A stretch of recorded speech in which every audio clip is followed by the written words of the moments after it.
As-tu déjà considéré ce qui se passe lorsque l'on croise un esprit jeune et prometteur avec une âme tourmentée? L'histoire de Rouna Irani n'est pas seulement une histoire terrible d'une relation qui a mal tourné, mais elle est aussi une illustration effrayante de la façon dont l'obsession peut avoir des conséquences fatales. Pourquoi la vie d'une jeune femme qui avait tant de potentiel et un avenir prometteur a-t-elle été arrachée de manière si cruelle? Pourquoi Dane Owens, qui au départ était considéré comme un ami de la famille, a-t-il commis un acte si malheureux? Les réponses à ces questions montrent un schéma de comportement possessif et dominateur qui, malheureusement, a abouti à une tragédie qui était évitable. Rouna Irani est née à Karachi, au Pakistan, le 18 février 1994. Quand elle était petite, elle était très connue pour sa brillante vitalité et sa curiosité vorace. En 2004, lorsque Rouna n'avait que 10 ans, ses parents, Taranj et Behram Irani, ont décidé d'immigrer aux États-Unis dans l'espoir de lui offrir de meilleures opportunités. Rouna s'est immédiatement adaptée à son nouveau lieu de résidence après avoir déménagé à Wichita, Kansas. En participant à des activités parascolaires comme l'équipe de marche et le programme ROTC, il a eu un impact sur l'école. Pendant le lycée, Rouna est tombée amoureuse de la psychologie, surtout lorsqu'il s'agissait de travailler avec des adolescents. Elle s'est inscrite à l'université de Wichita en 2012 avec l'intention d'aider les jeunes et les adolescents rencontrant des problèmes dans leur parcours. Les parents de sa fille étaient très fiers d'elle pour sa persévérance à poursuivre ses objectifs. À l'été 2016, Rouna a rencontré Dane Owens, un vétéran soldat du Moyen-Orient.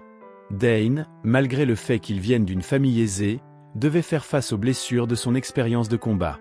Rushad, le frère de Rouna, les a présentés et bientôt leur amitié s'est transformée en amour. Cependant, des problèmes sont rapidement survenus en raison des actions de Dane. En raison de sa possession et de sa domination, il a poussé Rouna à progresser rapidement dans la relation.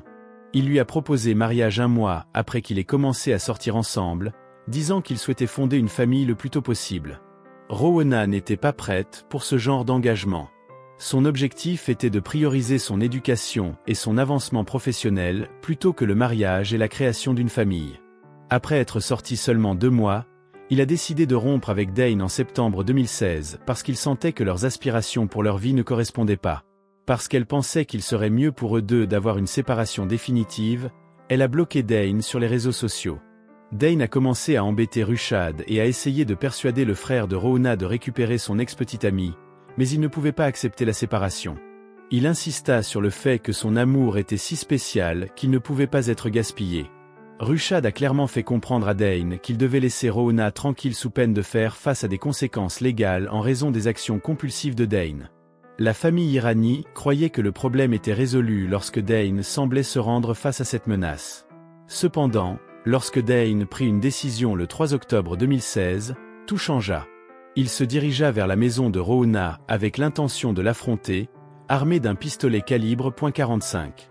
Son intention était simplement de parler, mais les choses ont empiré. Dane a vu Rouna lorsqu'elle est entrée par la porte arrière de la maison. Il a insisté sur le fait que, terrifié, il a tiré accidentellement sur Rouna à la tête. Dane a quitté la zone sans demander d'aide et a jeté le téléphone et l'arme de Rouna à plusieurs endroits. La mère de Rouna, Taranj, rentra chez elle après le travail et trouva sa fille morte étendue sur le sol. En raison de la scène terrible, la police a été appelée immédiatement. Malgré les efforts pour la réanimer, Rouna a été déclarée décédée le 4 octobre 2016.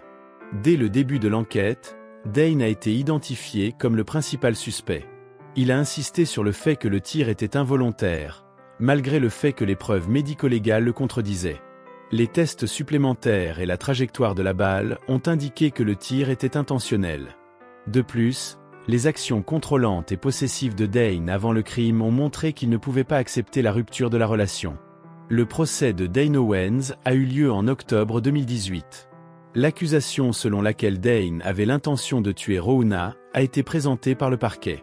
Des informations sur les relations antérieures de Dane ont été révélées, mettant en lumière un schéma de comportement agressif et dominateur. Des histoires similaires ont été partagées par des ex-petites amies, qui ont déclaré que lorsqu'il se sentait rejeté, il devenait possessif et menaçant. La défense a tenté de justifier le tir réflexe comme une conséquence du trouble de stress post-traumatique, TSPT, de Dane, qu'il avait développé en raison de son expérience militaire. Néanmoins, cette affirmation a été corroborée par les preuves, en particulier. La défense a tenté de justifier le tir réflexe comme une conséquence du trouble de stress post-traumatique, TSPT, de Dane, qu'il avait développé en raison de son expérience militaire.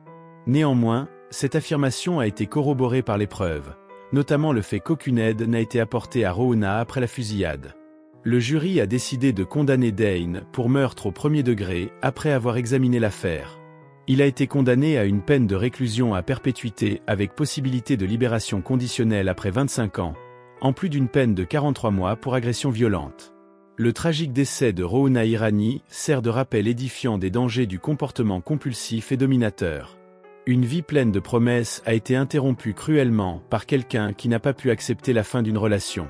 Ce cas démontre à quel point il est important de reconnaître les signes d'abus dans les relations et d'agir avant qu'il ne soit trop tard.